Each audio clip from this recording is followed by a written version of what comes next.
दोस्तों, जरा आंखें बंद करके सोचो, एक ऐसी नगरी जहां सड़कें सोने जैसी चमकती थीं, महल इतने भव्य थे कि आज के 5 स्टार होटल भी उनके सामने छोटे लगे, और समंदर उस नगरी का दुश्मन नहीं बल्कि उसका पहरेदार था। हवा में शंखों की आवाज, मंदिरों से आती घंटियों की गूंज और हर चेहरे पर शांति, सुकून।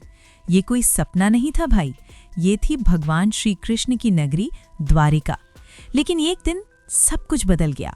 वो नगरी, वो महल, वो सड़कें, सब कुछ समंदर के नीचे चला गया।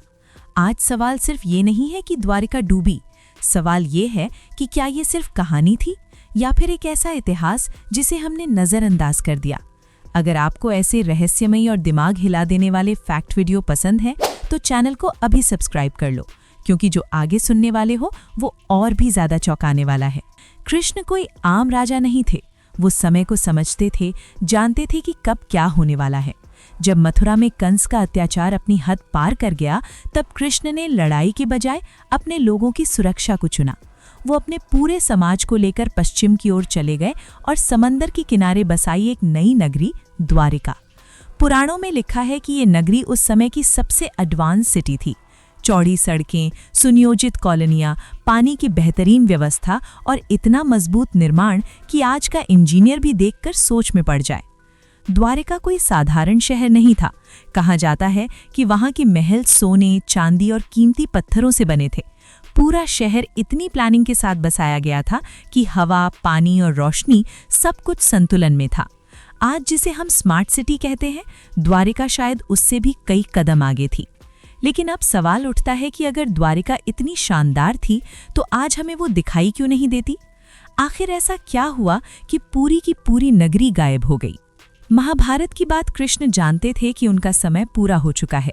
पुराणों में साफ लिखा है कि जिस दिन कृष्ण ने धरती छोड़ी, उसी दिन से द्वारिका के अंत की शुरुआत हो गई। समंदर, जो कल तक उस नगरी की रक्षा करता था, धीरे धीरे उसे अपने अंदर समेटने लगा। लोगों ने अपनी आंखों से देखा कि कैसे महल डूब रहे थे, सड़कें गायब हो रही थीं और एक पूरी सभ्यता खत्म होती जा रही थी। लेकिन यहीं पर एक बड़ा सवाल खड़ा होता है, क्या ये सब सिर्फ धार्मिक कहानी है या फिर इसके पीछे कोई सच्चाई भी छुपी हुई है? अब जरा कहानी से निकलकर विज्ञान की दुनिया में चलते हैं।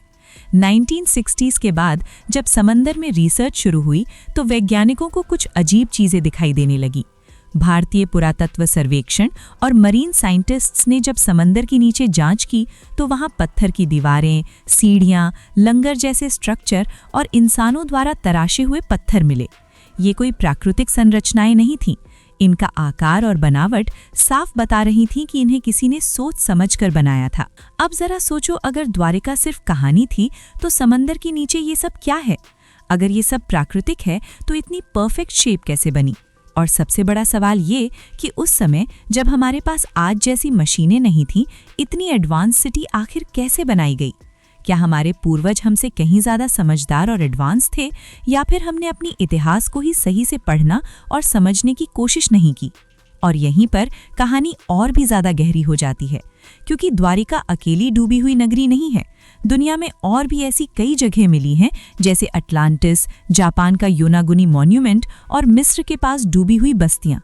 ये सब देखकर एक और सवाल पैदा होता है, क्या कभी कोई ऐसा ग्लोबल डिजास्टर हुआ था जिसने पूरी दुनिया की प्राचीन सभ्यताओं को खत्म कर दिया था? और अगर ऐसा हुआ था तो क्या भविष्य में कुछ ऐसा दोबारा हो सकता है? इतिहास वही होता है जो लिखा जाता है, लेकिन जो समंदर में डूब जाता है वो किताबों से भी गायब हो जाता है। हो सकता है द्वारिका कोई मिथक ना होकर एक भूला हुआ सच हो, एक ऐसी सच्चाई जो आज भी समंदर के नीचे चुपचाप पड़ी है और हमारे खोजने का इंतजार कर रही है। अब फैसला आपको करना है, क्या द्वारिका सच में थी या फिर ये सिर्फ आस्था की कहानी है? अपनी राय कमेंट में ज़रूर लिखना।